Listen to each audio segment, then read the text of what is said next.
So Coker has talked about this as possibly your big breakout fight.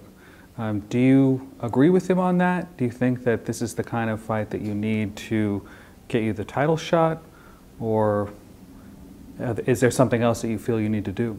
I think every fight is a breakout fight. You know, no one likes a loser, so you can't lose any fights. Yeah, Paul's a bigger name guy, probably one of the biggest names I've fought. So, yeah, you gotta win.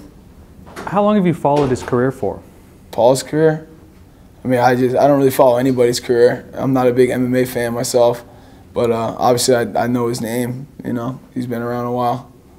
Well, I was asking because you said that you guys are capable of putting on a boring fight, so I assumed you'd watched his previous fights. You're saying that you haven't seen his previous fights, or? Yeah, I've seen his fights, but I don't like follow. I'm not like on, you know, on every MMA outlet, you know, Google searching him and all that. Yeah, I know who he is because I do fight MMA, you know, so I know who other fighters are. They're good fighters. Yeah, he's a tough dude, and he finishes fights just like I do.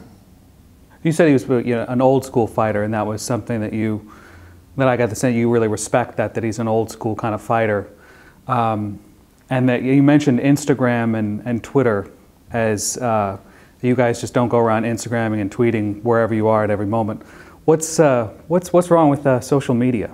Nothing's wrong with social media at all, but I love it. I love Instagram and Twitter and all that, you know.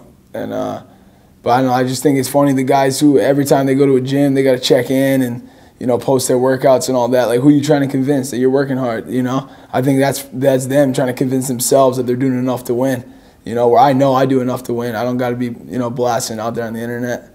Mm-hmm.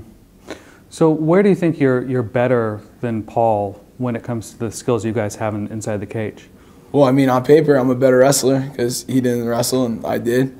You know, on paper, I'm sure on paper he's a better striker than me. He's a kickboxer, world class, and I'm just a bomber.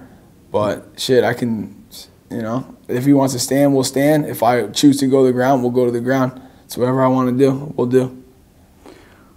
You've had a lot of really impressive knockouts in the Bellator cage. You've also had some setbacks too, so a couple of submission setbacks. What's the difference between the Brennan Ward that shows up and knocks somebody out in the first round and the guy who struggles? I don't know. It just depends on the night. Hopefully you catch me on a good night. Is it really just about like stepping in there the moment? Yep. Do you just think about a series of good moments in your career thus far, or is there? I mean, I'm just out here making money, having fun. I really don't think about, oh, it was a bad night. It was a good night. I'm just out here fighting. I got all my boys out here with me. I got my girl out here with me. We're having fun. I'm just going in there to fuck somebody up, and I'm leaving. And they can call me when they need me to fight again. I don't really think too much into this shit. It's just a sport. It's just my job.